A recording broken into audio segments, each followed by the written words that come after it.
పరీక్షల్లో ఫెయిల్ అవుతాను అనే భయంతో 10వ తరగతి విద్యార్థిని ఆత్మహత్య చేసుకున్న ఘటన మెదక్ జిల్లా పాపన్నపేటలో విషాదాన్ని నింపింది. మెదక్ జిల్లా పాపన్నపేట మండల పరిధిలోని పొడిచాన్ పల్లి తండాకు చెందిన బానోత్ రమేష్ రెండో కుమార్తె సాయిప్రియ ఇటీవల 10వ తరగతి పరీక్షలు రాసింది. అప్పటి నుంచి ఫెయిల్ అవుతానని ఆందోళన చెందేది. ఫెయిల్ అయినా పర్వాలేదు అని తల్లి ధైర్యం చెప్పేది. అయినా భయం వీడని సాయిప్రియ ఈ నెల 24న ఇంట్లో ఉరివేసుకుని ప్రాణాలు తీసుకుంది.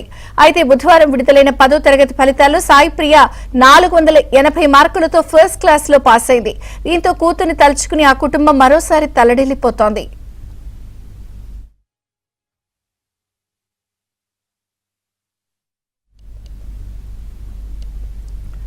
మెదక్ జిల్లాలో జరిగిన ఈ ఘటనపై మరిన్ని వివరాలు పరశురామ్ అందిస్తారు. పరశురామ్,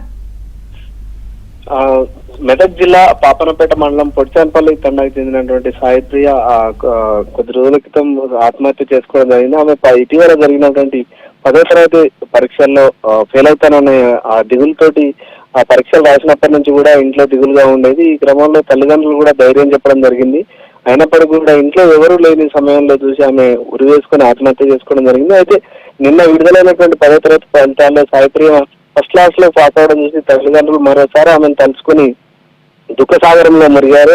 అటు కుటుంబీకులు కావచ్చు, బంధువులు కావచ్చు, వాళ్ళంతా కూడా మొదటి క్లాస్ లో పాస్ అయినప్పటికీ కూడా ధైర్యం చెప్పినప్పటికీ సాయిప్రియ వినకుండా దిగులతోటి ఆత్మహత్య చేసుకుందని చెప్పి వాళ్ళంతా కూడా కన్నీరు మున్నీరుగా విలిపిస్తున్నటువంటి పరిస్థితి. అయితే ఈ సంఘటన కూడా అటు పాఠశాల విద్యార్థులు, అదే పాఠశాలలో ఉండే విద్యార్థులు కావచ్చు, ఆ గ్రామంలోని విద్యార్థులంతా కూడా సాయిప్రియను తలుచుకుని బాధపడుతున్నటువంటి ఆ పరిస్థితి అయితే ఉంది.